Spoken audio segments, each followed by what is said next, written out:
టీశాట్కు స్వాగతం. Group 1 mains science and టెక్నాలజీలో భాగంగా ఈరోజు మనం చర్చించుకోబోతున్న టాపిక్ హెపటైటిస్. 2020 డిసెంబర్లో ఏపీపీఎస్సీ గ్రూప్ 1 మెయిన్స్లో అడగబడినటువంటి ప్రశ్న హెపటైటిస్.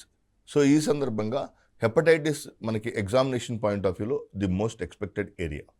దీనికి రెండు ప్రధానమైనటువంటి అంశాలు కలవు. నెంబర్ 1, ఏపీపీఎస్సీ గ్రూప్ 1 మెయిన్స్లో అడిగాడు కాబట్టి అడగడానికి అవకాశాలు ఉండటం. Number 2, this hepatitis is the most deadly dangerous disease. 2020 September Nobel బహుమతి హెపటైటిస్ సి వైరస్ కనుగొన్న శాస్త్రవేత్తల బృందానికి నోబెల్ బహుమతి వచ్చిన నేపథ్యంలో ఆ క్వశ్చన్ అడగడం జరిగింది. అంటే ఈ topic is always a very very important topic for your examination point of view. Let us start our discussion with reference to the hepatitis. So ఎక్కడైనా సరే ఏ పదమైనా హెపాటో అని వస్తే you can say it is related with liver. So any word that starts or ends with liver, that starts or ends with hepato, explains about the liver. Hepatology, కాలేయం యొక్క అధ్యయన శాస్త్రాన్ని hepatology అంటారు. Hepatitis, ఐటిస్ అంటే inflammation, కాలేయానికి సోకే వ్యాధి కాబట్టి దీన్ని హెపటైటిస్ అంటారు. సో హెపాటోసైట్స్, కాలేయంలో ఉన్నటువంటి కణాలను హెపాటోసైట్స్ అంటారు. ప్రపంచవ్యాప్తంగా ఉన్న ప్రజలలో సిరోసిస్ మరియు కాలేయ క్యాన్సర్కు కారణమయ్యే ప్రధాన ప్రపంచ ఆరోగ్య సంస్థ అయిన ఈ హెపటైటిస్ రక్తం ద్వారా వ్యాప్తి చెందే హెపటైటిస్ను గుర్తించినందుకు గాను, హెపటైటిస్ సిని గుర్తించినందుకు గాను ముగ్గురు శాస్త్రవేత్తలకు 2020 సంవత్సరం వైద్య రంగంలో నోబెల్ బహుమతి ఇవ్వడం జరిగింది. సో 2020 నోబెల్ బహుమతి వైద్య రంగంలో has been awarded to the 3 scientists for the identification of hepatitis C virus. The virus రక్తం ద్వారా సంక్రమించేటువంటి వైరస్. ఈ రక్తం ద్వారా సంక్రమించే వైరస్ యొక్క ప్రధానమైన అంశాలు ఏంటంటే ఇది ప్రపంచ ఆరోగ్య సమస్య. ఓకే, కాలేయ క్యాన్సర్కి ఈ హెపటైటిస్ సి, హెచ్సివి అంటారు. హెపటైటిస్ సి వైరస్ కాలేయ క్యాన్సర్కు దారితీస్తుంది మరియు సిరోసిస్కు కూడా దారితీస్తుంది. సిరోసిస్, కాలేయ క్యాన్సర్కు మరియు సిరోసిస్కు కూడా దారితీసేటువంటి, కాలేయ క్యాన్సర్ మరియు సిరోసిస్కు దారితీసేటువంటి ప్రధానమైనటువంటి డిసీజ్గా hepatitis C virus. So hepatitis అనేది అనేక రకాలుగా సోకుతుంది. ఈ హెపటైటిస్ వైరస్ ద్వారా సోకేటువంటి హెపటైటిస్ 5 రకాలైనటువంటి హెపటైటిస్ వైరస్లు కలవు. Hepatitis A, hepatitis B, hepatitis C, hepatitis D, E. A, B, C, D, ఈ అని 5 రకాల వైరస్లు. So hepatitis C virus is the virus which is the most deadly virus which will transmit through blood. రక్త పదార్థాల ద్వారా లేదా blood products ద్వారా transmit అవుతుంది. ఈ హెపటైటిస్ సి వైరస్ని కనుగొన్నందుకు గాను Harvey J alter, Michael Houghton మరియు చార్లెస్ ఎం రైస్ అని ముగ్గురు శాస్త్రవేత్తలకు వైద్య రంగంలో నోబెల్ బహుమతి ఇవ్వడం జరిగింది. హెపటైటిస్ వైరస్ను కనుగొన్నందుకు గాను మెడిసిన్ ఆర్ ఫిజియాలజీలో ముగ్గురు శాస్త్రవేత్తలకు Harvey J Alter, Michael Houghton మరియు చార్లెస్ ఎం రైస్ అనే ముగ్గురు శాస్త్రవేత్తలకు ఈ Nobel prize in medicine was awarded. Okay, so ఏ వైరస్ని కనుక్కున్నారు? హెచ్సివిని కనుక్కున్నారు. సో మీరు గుర్తుపెట్టుకోవాల్సింది ఏంటంటే 5 హెపటైటిస్ వైరస్లు అని చెప్పుకున్నాం కదా. HAV, HBV, HCV, HDV and HEV. Okay, hepatitis A virus, hepatitis B, hepatitis C, hepatitis D and hepatitis E virus. So యాక్చువల్గా కాలేయ వాపు లేదా హెపటైటిస్ మరియు కాలేయం మరియు మంట కోసం గ్రీక్ పదాల కలయిక అయినటువంటి హెపటో మరియు ఐటిస్. సో వైరస్ ఇన్ఫెక్షన్ వల్ల సంభవిస్తుంది. అయినప్పటికీ so what are the mode of transmission? ఈ హెపటైటిస్ ఎలా సంక్రమిస్తుందంటే రెండు ప్రధానమైనటువంటి కారకాల ద్వారా. వైరస్ ద్వారా సంక్రమిస్తుంది. మద్యపానం అధికంగా సేవించిన వారిలో కాలేయ సంబంధ సమస్యలు మరియు environment pollutants. So for example environmental pollutants will also cause so much of chances for hepatitis. So hepatitis మద్యపానం ద్వారా, పర్యావరణ కాలుష్యం ద్వారా మరియు వైరస్ ద్వారా వ్యక్తులకు సంక్రమిస్తుంది.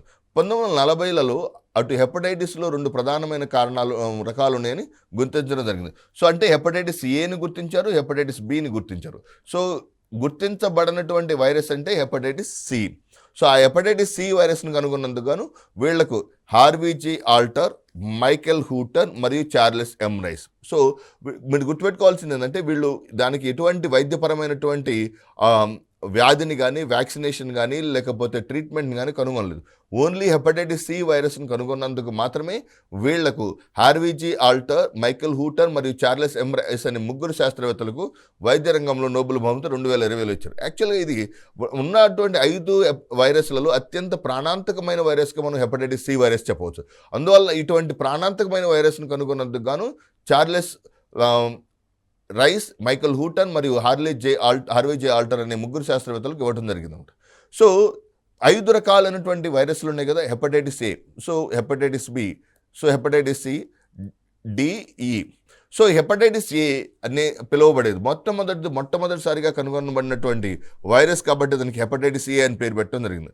సో ఇక్కడ మీరు గమనించాల్సింది ఏంటంటే ఏ, బి, సి, డిఈ. ఏ మరియు ఈ ఒకే రకమైనటువంటి లక్షణాలు కలిగి ఉంటాయి. బి మరియు డి ఒకే రకమైనటువంటి లక్షణాలు కలిగి ఉంటాయి. డి ఒక ప్రత్యేకతను కలిగి ఉంటాయి. కొన్నిసార్లు అన్ని వైరస్ల యొక్క లక్షణాలు సిలో కూడా ఉండొచ్చు. కాకపోతే ఏ మరియు ఈలకు మధ్య సంభావ్యత చాలా ఎక్కువగా ఉంటుంది, సారూప్యత ఎక్కువగా ఉంటుంది. బి మరియు డీల మధ్య సారూప్యత చాలా ఎక్కువగా ఉంటుంది. హెపటైటిస్ ఏ అని పిలువబడేది మొట్టమొదటిది. ఇది ఎలా ట్రాన్స్మిట్ అవుతుందంటే కలుషితమైన నీరు మరియు ఆహారం ద్వారా వ్యాప్తి చెందుతుంది. What is the mode of transmission? Polluted water and food. Polluted water and food, contaminated food and water are the mode of transmission. So సాధారణంగా రోగిపై తక్కువ దీర్ఘకాలిక ప్రభావాన్ని చూపుతుంది. సో ఇది అంత డెడ్లీ డేంజరస్ వ్యాధి కాదు. ఎందుకంటే ఇది ఎక్కువ కాలం లేదా దీని యొక్క ప్రభావం చాలా దీర్ఘకాలికంగా చాలా తక్కువ దీర్ఘకాలిక ప్రభావాన్ని కలిగి ఉంటుంది. రెండవ రకంది మీన్స్ హెపటైటిస్ బి. రెండవ రకం హెపటైటిస్ బి రక్తం మరియు శారీరక ద్రవాల ద్వారా, బ్లడ్ మరియు బాడీ ఫ్లూయిడ్స్ ద్వారా వ్యాప్తి చెందుతుంది. ఇది సిరోసిస్ మరియు కాలేయ క్యాన్సర్ అభివృద్ధితో దీర్ఘకాలిక పరిస్థితికి దారితీస్తుంది కనుక ఇది మరింత తీవ్రమైన ముప్పుకు ప్రాతినిధ్యం వహిస్తుంది. సో హెపటైటిస్ ఏ కలుషితమైన నీరు, ఆహారం ద్వారా వ్యాప్తి చెందుతుంది. సాధారణంగా రోగిపై తక్కువ దీర్ఘకాలిక ప్రభావాన్ని కలిగి ఉంటుంది, తక్కువ దీర్ఘకాలిక ప్రభావాన్ని చూపుతుంది. రెండవ రకం రక్తం మరియు శారీరక ద్రవాల ద్వారా వ్యాప్తి చెందుతుంది. You can see the transmission of the hepatitis B through the blood and body fluids. అంటే బాడీ ఫ్లూయిడ్స్ అని కానీ మీరు అక్కడ గమనించాల్సింది ఏంటంటే so through the sexual intercourse. So లైంగిక సంపర్కాల ద్వారా కావచ్చు, లేకపోతే ఒకే నీటిని ఎక్కువ మంది ఉపయోగించడం ద్వారా కావచ్చు, we can see the transmission of hepatitis B virus. మరియు ఇది సిరోసిస్ మరియు కాలేయ క్యాన్సర్ అభివృద్ధితో దీర్ఘకాలిక పరిస్థితికి దారితీస్తుంది కనుక ఇది మరింత తీవ్రమైన ముప్పుకు ప్రాతినిధ్యం వహిస్తుంది. హెపటైటిస్ ఏ అనేది అంత ప్రాణాంతకమైనది కాదు, కానీ హెపటైటిస్ బి అనేది చాలా తీవ్ర సిరోసిస్ మరియు కాలేయ క్యాన్సర్కు దారితీస్తుంది. సిరోసిస్ అనేది రాబోయే డిస్కషన్లో will having a detailed analysis about the cirrhosis. So hepatitis B అనేది అత్యంత ప్రమాదకరమైనది. సో మోస్ట్ డేంజరస్ అని చెప్పొచ్చు ఉన్న వాటిల్లో. So we can say hepatitis A virus కన్నా హెపటైటిస్ బి వైరస్ కొంత ప్రాణాంతకమైనది. ఆరోగ్యకరమైన వ్యక్తులు తీవ్రమైన సంక్లిష్టతలు తలెత్తడానికి ముందు చాలా సంవత్సరాలు నిశ్శబ్దంగా ఉంటుంది. అంటే ఏంటంటే ఫర్ ఎగ్జాంపుల్ వ్యాధి లక్షణాలు కనపడటం చాలా లేట్గా కనపడతాయి. ఎప్పుడైతే వ్యాధి లక్షణాలు కనపడ్డాయో by the time you got the symptoms, okay, వ్యాధి లక్షణాలు కనపడే సమయానికి ఈ వ్యాధి యొక్క తీవ్రత చాలా విస్తృతంగా మరియు వేగంగా ఉంటుంది. So that is the very important. Hepatitis యొక్క ఈ రూపం మోసపూరితమైనది. ఆరోగ్యకరమైన వ్యక్తులు తీవ్రమైన సంక్లిష్టతలు తలెత్తడానికి ముందు చాలా సంవత్సరాలు నిశ్శబ్దంగా సంక్రమించడం. అంటే సో వారిలో ఈ వైరస్ ఉందని తెలియకుండానే చాలామంది వైరస్ని అనేక మందికి ట్రాన్స్మిట్ చేస్తారు. ఎందుకంటే హెపటైటిస్ బిలో ఉన్నటువంటి ప్రమాదకరం ఏంటంటే వైరస్ ఇవాళ వచ్చి వ్యాధి లక్షణాలు బహిర్గతమయ్యే లోపు వైరస్ కాలేయం మొత్తం ధ్వంసమై ఉంటుంది. సో హెపటైటిస్ యొక్క ఈ రూపం మోసపూరితమైనది. ఎందుకంటే ఆరోగ్యకరమైన వ్యక్తులు తీవ్రమైన సంక్లిష్టత వాళ్ళకి తెలియదు వాళ్ళ లోపల హెపటైటిస్ బి వైరస్ ఉందని. They use to lead a very comfortable life that is going to cause severe complications to those individuals. రక్తం ద్వారా సంక్రమించే హెపటైటిస్ గణనీయమైన అనారోగ్యం మరియు మరణాలతో ముడిపడి ఉంటుంది. సో బ్లడ్ ద్వారా ట్రాన్స్మిట్ అవుతుంది కాబట్టి the mode of transmission is blood. కాబట్టి ఇది గణనీయమైన అనారోగ్యం మరియు మరణాలతో ముడిపడి ఉంటుంది. మరియు ప్రపంచవ్యాప్తంగా సంవత్సరానికి 1 మిలియన్ కంటే ఎక్కువ మరణాలకు కారణమవుతూ ఉంటుంది. తద్వారా ఇది హెచ్ఐవి ఇన్ఫెక్షన్ మరియు క్షయవ్యాధితో పోల్చదగిన స్థాయిలో ప్రపంచ ఆరోగ్య సమస్యగా మారింది. What are the most deadly dangerous diseases on this planet earth? Tuberculosis apart from corona. So tuberculosis, number 2 HIV, number 3 we can see this hepatitis.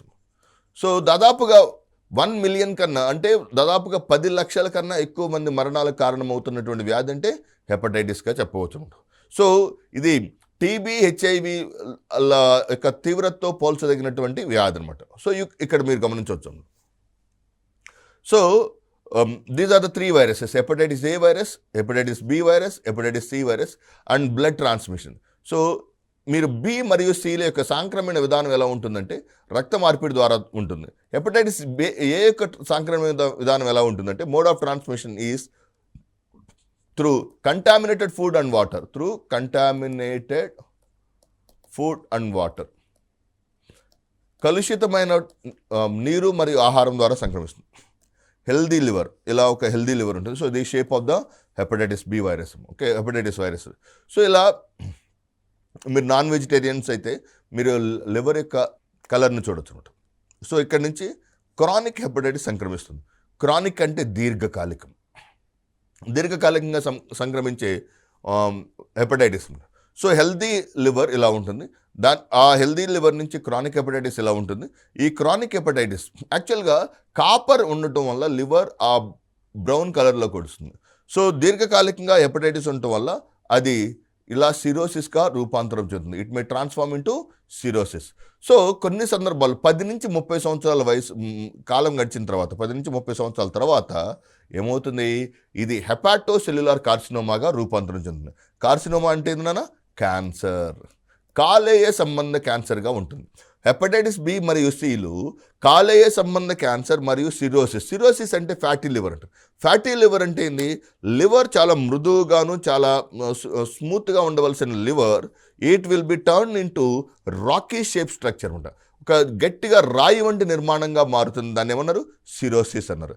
10 నుంచి 30 సంవత్సరాల గ్యాప్లో ఈ liver hepatitis B or hepatitis C virus స్లోగా protrude అవుతూ hepatocellular కార్సినోమాగా రూపాంతరం చెందుతుంది. How it will transform అన్న హెపాటోసెల్యులార్ కార్సినోమాగా రూపాంతరం చెందుతుంది. అంటువ్యాధులకు వ్యతిరేకంగా విజయవంతమైన జోక్యానికి కీలకమైనది కారకాన్ని గుర్తించడం. సో యాక్చువల్గా ఐడెంటిఫైయింగ్ ద ప్యాథోజన్. సో హెచ్ఏవిని గుర్తించారు, హెచ్బివిని గుర్తించారు, కానీ హెచ్సివిని గుర్తించడానికి చాలా సమయం పట్టింది అనమాట. 1960వ దశకంలో బరూచ్ బ్లూంబర్గ్ రక్తం ద్వారా సంక్రమించే హెపటైటిస్ యొక్క ఒక రూపం హెపటైటిస్ బి వైరస్ అని పిలువబడే వైరస్ వల్ల సంభవించిందని నిర్ధారించాడు.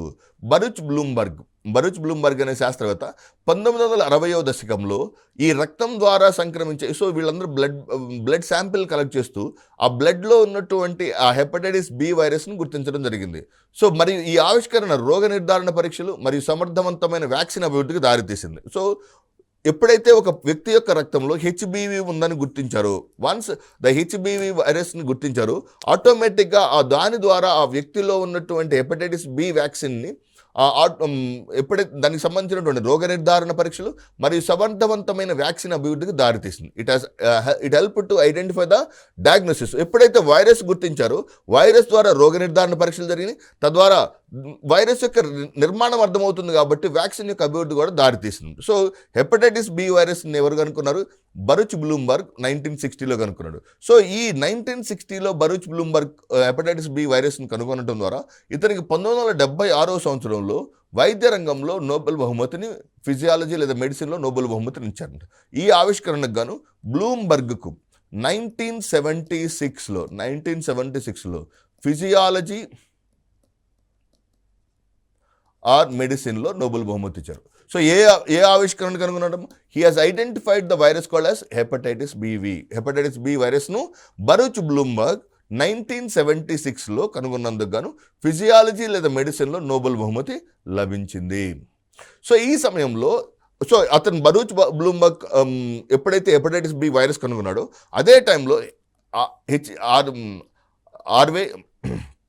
Alter and USN institute of హెల్త్లో రక్త మార్పిడి చేయించుకున్న రోగుల్లో హెపటైటిస్ సంభవాన్ని అధ్యయనం చేస్తూ ఉన్నారు.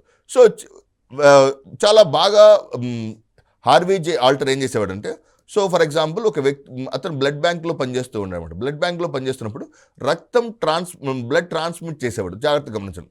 సో రక్త మార్పిడి కోసం వచ్చిన వాళ్ళకి రక్తాన్ని డొనేట్ చేసిన తర్వాత సో ఆల్రెడీ నిర్ధారణ చేస్తుంటారు కదా, హెపటైటిస్ బి వైరస్ ఉందా లేదా అని నిర్ధారణ చేస్తే దానికి నెగటివ్ వచ్చింది. నెగటివ్ వచ్చినటువంటి ఆ శాంపిల్ ఆఫ్ బ్లడ్ని ఎక్స్ అనే వ్యక్తికి ఇచ్చారు. సో హెపటైటిస్ బి వైరస్ లేదు కదా, ఓకే. సో రక్తం ఇవ్వటం ద్వారా సో ఈ వైరస్ బ్లడ్ ఇవ్వకముందు అతనిలో నెగటివ్ ఉంది, బ్లడ్లో వైరస్ లేదు, ఓకే. అతనిలో హెపటైటిస్ బి వైరస్ లేదు, అతను తీసుకున్నటువంటి రక్తంలో కూడా హెపటైటిస్ బి వైరస్ లేదు. సో కానీ కొంతకాలం తర్వాత హార్వీ జే ఆల్టర్ ఏమో ఐడెంటిఫై చేశాడంటే, ఎక్స్ అనే వ్యక్తి యొక్క రక్తంలో హెపటైటిస్ వ్యాధి లక్షణాలు కనిపించడం ప్రారంభించింది. So it is a very shocking thing. అంటే ఏంది, వాళ్ళు చేసిన వ్యాధి నిర్ధారణ పరీక్షలు సరిగా జరిగినాయా లేదా వారి యొక్క ఊహకు అందకుండా ఏదైనా ఒక వైరస్ ఏదన్నా ఉందా? So that is a very important.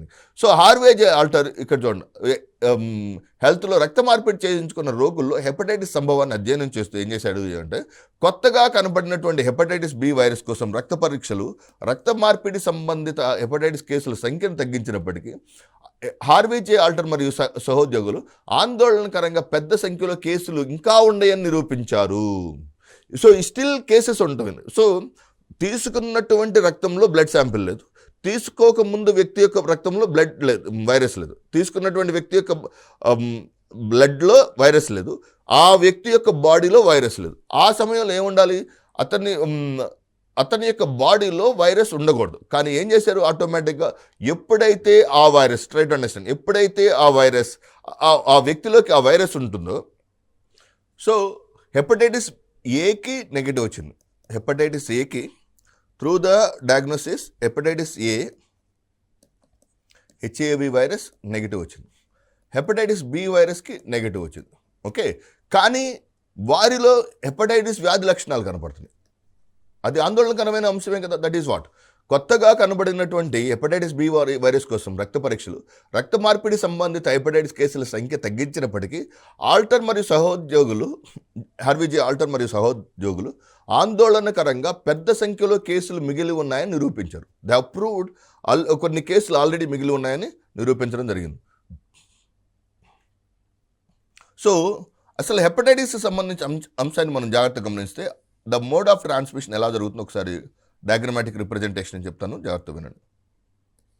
ఇలా ఒక క్లోమం ఉంటుంది, క్లోమం రఫ్ డయాగ్రామ్లో కాలేయం.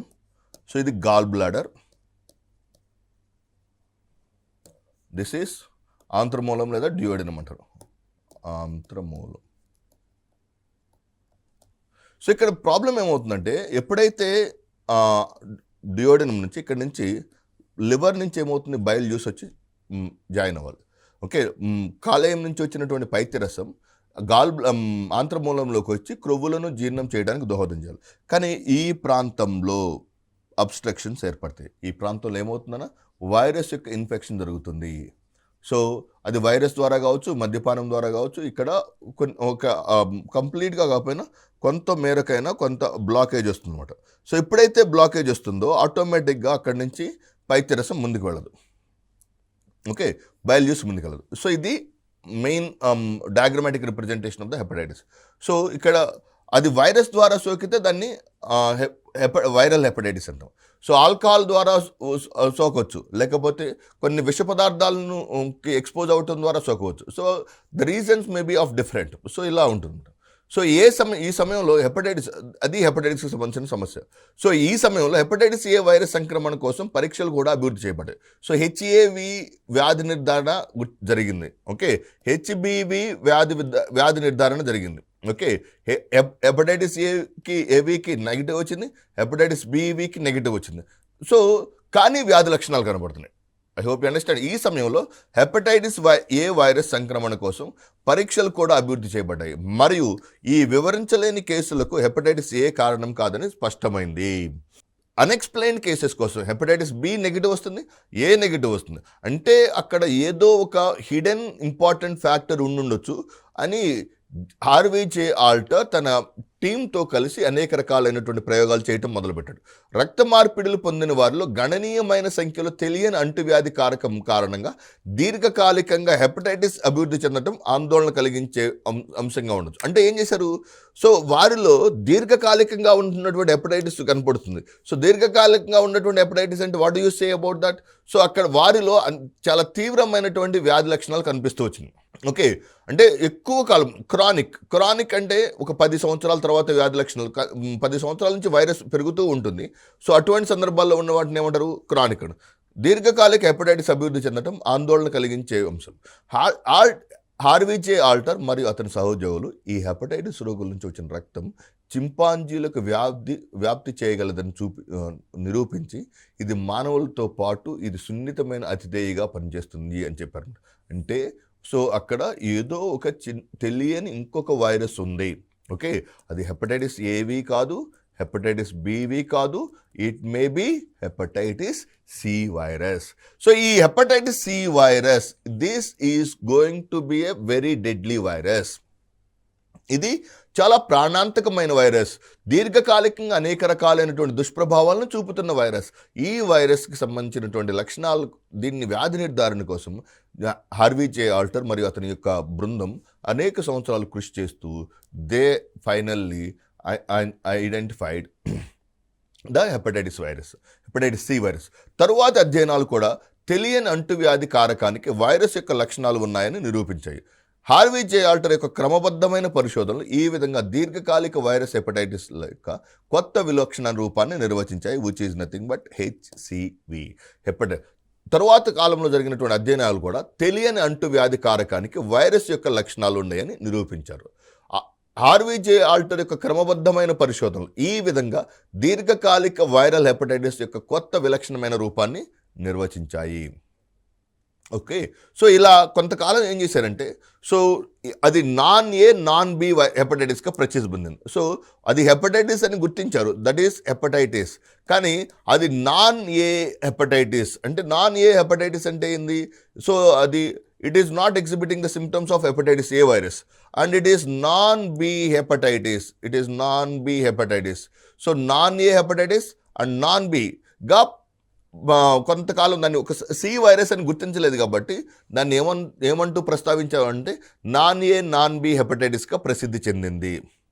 సో హెపటైటిస్ సి వైరస్ గురించి నోబెల్ బహుమతి గ్రహీతలు కనుగొన్నది వైరస్ వ్యాధులకు వ్యతిరేకంగా కొనసాగుతున్న యుద్ధంలో ఒక మైలురాయి వంటిది. ఎందుకంటే హెపటైటిస్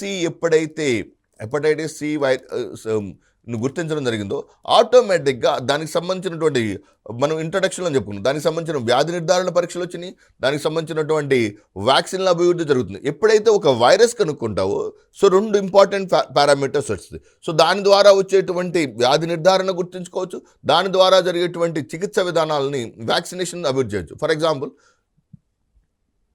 ఇటీవల కాలంలో భారతదేశంలో చాలా తీవ్రంగా కనబడుతుంది లంపీ స్కిన్ డిసీజ్, LSD అని ఒక disease. Okay, so lumpy skin డిసీజ్లో ఇట్స్ వైరల్ డిసీజ్. ఈ వైరల్ CSIRకి సంబంధించిన ఒక సంస్థ ఏం చేసింది, IGIB అనే సంస్థ ఏం చేస్తుందంటే ఈ వైరస్ యొక్క జీనోమ్ని అనలైజ్ చేసింది. ఎప్పుడైతే వైరస్ యొక్క జీనోమ్ని అనలైజ్ చేయడం ద్వారా దీనికి సంబంధించినటువంటి వ్యాక్సిన్ కనుగొనడం చాలా సులభమైంది. దీని ద్వారా ఆ లంపీ స్కిన్ డిసీజ్కి సంబంధించినటువంటి వ్యాధి నిర్ధారణ పరీక్షలు చేయడం సులభమైంది. అంటే ఒక వైరస్ని గుర్తిస్తే వైరస్ యొక్క వ్యాధి నిర్ధారణ పరీక్షలు చేయడం సులభమవుతుంది, మరియు ఆ వైరస్ యొక్క నిర్మూలనకు అవసరమైనటువంటి వ్యాక్సినేషన్ తయారు చేయడం కూడా చాలా సులభమవుతుంది. హెపటైటిస్ సి వైరస్ గురించి నోబెల్ బహుమతి గ్రహీతలు కనుగొన్నది వైరల్ వ్యాధులకు వ్యతిరేకంగా కొనసాగుతున్న యుద్ధంలో ఒక ప్రభావవంతమైనటువంటి మైలురాయి విజయంగా చెప్పవచ్చు. ఓకే, సో వారి ఆవిష్కరణలు చాలా హెపటైటిస్ సి ద్వారా సంభవించే మరణాలను నిలుపుదల చేయటం కోసం ఎంతగానో దోహదం చేశాయి. సో వైరస్ కోసం అత్యంత సున్నితమైన రక్త పరీక్షలు ఇప్పుడు అందుబాటులో ఉన్నాయంటే దానికి కారణం హార్వీ ఆల్టర్ మరియు అతని బృందం చేసినటువంటి గొప్ప పరిశోధన ఫలితంగా చెప్పవచ్చు. మరియు ఇవి ప్రపంచంలోని అనేక ప్రాంతాల్లో రక్త మార్పిడి అనంతర హెపటైటిస్ను తప్పనిసరిగా తొలగించాయి. దీని ద్వారా ప్రపంచ ఆరోగ్యాన్ని గొప్పగా మెరుగుపరిచాయి. సో ఏమైంది, ప్రపంచంలోని అనేక ప్రాంతాల్లో రక్త మార్పిడి అనంతరం సంభవించే హెపటైటిస్, రక్త మార్పిడి తర్వాత సంభవించే hepatitis is nothing but what hepatitis C.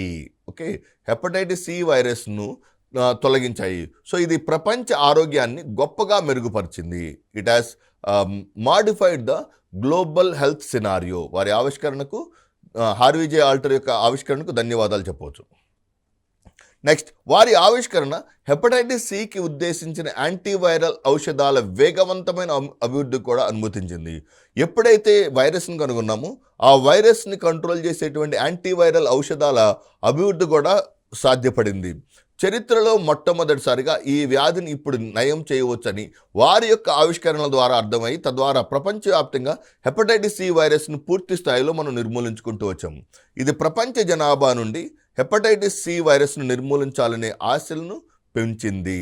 So ఎప్పుడైతే హార్వీ జే ఆల్టర్ గారి యొక్క పరిశోధనలు ఫలితాలను ఇవ్వడం ప్రారంభించిందో అది ప్రపంచ జనాభా నుండి హెపటైటిస్ సి వైరస్ను నిర్మూలించాలనే ఆశలను పెంచింది. ఈ లక్ష్యాన్ని సాధించడానికి, టు అచీవ్ దిస్ టార్గెట్, రక్త పరీక్షలను సులభతరం చేయడానికి, ఓకే, ఈ లక్ష్యాన్ని సాధించడానికి రక్త పరీక్షను సులభతరం చేయడానికి మరియు ప్రపంచవ్యాప్తంగా యాంటీవైరల్ ఔషధాలను అందుబాటులో ఉంచడానికి అంతర్జాతీయ ప్రయత్నాలు అవసరమవుతుంటాయి. సో ఒక్క దేశం కావచ్చు, ఒక్క సంస్థ కావచ్చు, ఒక ఆర్గనైజేషన్ కావచ్చు, ఒక రాష్ట్ర ప్రభుత్వాలు కావచ్చు, తమంతట తాముగా ఈ లక్ష్యాన్ని సాధించలేవు. రక్త పరీక్షలు సులభతరం చేయడానికి మరియు ప్రపంచవ్యాప్తంగా యాంటీవైరల్ ఔషధాలను అందుబాటులో ఉంచడానికి అంతర్జాతీయ ప్రయత్నాలు అవసరం అవుతున్నాయి. ఇది హెపటైటిస్ సంబంధించినటువంటి ప్రధానమైన important information. So hepatitis A. So we'll detailedly discuss about each and every type of virus about hepatitis. Hepatitis A అనేది వైరస్ కాలేయ వ్యాధి. ఇది తేలికపాటి నుంచి తీవ్రమైన అస్వస్థతను కలుగజేస్తుంది.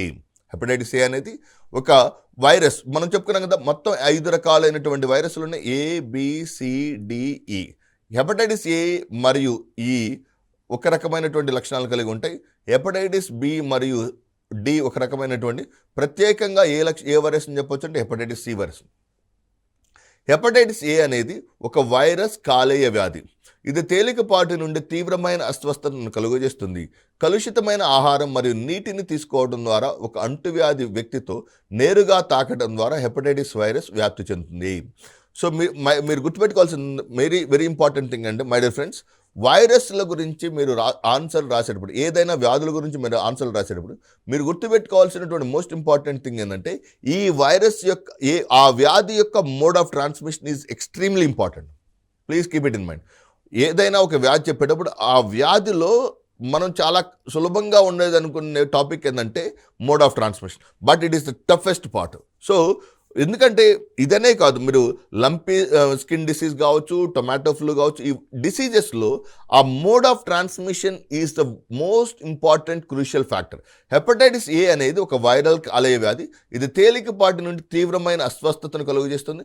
కలుషితమైన ఆహారం మరియు నీటిని తీసుకోవడం ద్వారా లేదా ఒక అంటువ్యాధి కలిగిన వ్యక్తితో నేరుగా తాకడం ద్వారా హెపటైటిస్ ఏ వైరస్ వ్యాప్తి చెందుతుంది. జీవితకాల రోగనిరోధక శక్తితో, లైఫ్ లాంగ్ రోగనిరోధక శక్తితో హెపటైటిస్ ఏ నుండి దాదాపు ప్రతి ఒక్కరూ పూర్తిగా కోలుకుంటారు.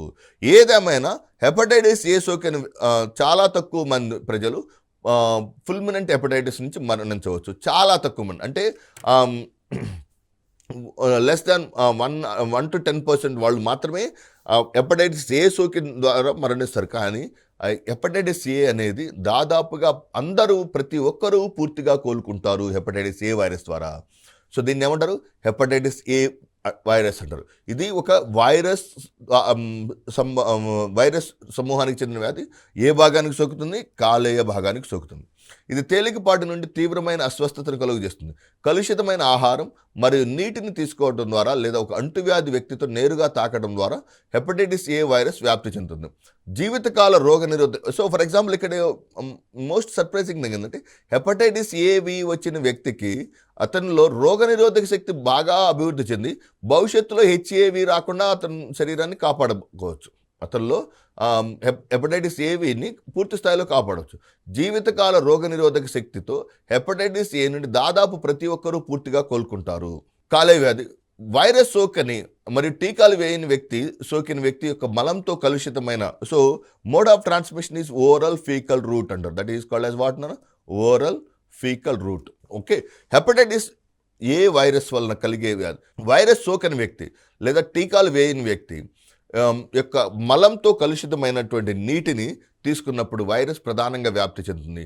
So mode of transmission is oral అసురక్షితమైన నీరు లేదా ఆహారం, తగినంత పారిశుద్ధ్యం లేకపోవటం, వ్యక్తిగత పరిశుభ్రత సరిగా లేకపోవటం మరియు నోటి ద్వారా తీసుకునే ఈ వ్యాధికి దగ్గరి సంబంధం ఉంటుందన్నమాట. So that is called as what oral. So unsafe drinking water, సరైనటువంటి శానిటేషన్ లేకపోవటం, పర్సనల్ హైజీన్ సరిగా లేకపోవటం మరియు నోటిగా ద్వారా తీసుకునేటువంటి ఆహార పదార్థాల ద్వారా ఈ వ్యాధికి సంబంధం ఉన్నది అని చెప్పవచ్చు. సో ఇవి హెపటైటిస్కి సంబంధించినటువంటి, హెపటైటిస్ ఏకి సంబంధించినటువంటి సమాచారం. సో ఇప్పటి వరకు మనం హెపటైటిస్ అంటే ఏం చెప్పుకున్నాం, హెపటైటిస్కి సంబంధించినటువంటి నోబెల్ బహుమతి ఏ సందర్భంలో ఇచ్చారు, హెపటైటిస్కి సంబంధించినటువంటి ఆవిష్కరణలకు సంబంధించినటువంటి టాపిక్ డిస్కస్ చేసుకున్నాం. హెపటైటిస్లో ఉన్నటువంటి మోస్ట్ ఇంపార్టెంట్ టాపిక్ అయినటువంటి రకాలు, హెపటైటిస్ యొక్క రకాల గురించి చర్చించుకుంటూ వస్తున్నాం. హెపటైటిస్ బి ఏకి సంబంధించినటువంటి పూర్తి సమాచారాన్ని తెలుసుకున్నాం. సో ఇప్పటి వరకు మనం హెపటైటిస్ అంటే ఏంది, హెపటైటిస్కి సంబంధించినటువంటి అనేక రకాల అంశాల గురించి చర్చించుకుంటూ వచ్చాం. దీనికి సంబంధించినటువంటి కంటిన్యూషన్ పార్ట్ అయినటువంటి హెపటైటిస్ బి మరియు ఇతర రకాలైనటువంటి హెపటైటిస్ వైరస్కి సంబంధించిన సమాచారాన్ని పార్ట్ 2లో మనం చర్చించుకుంటాం.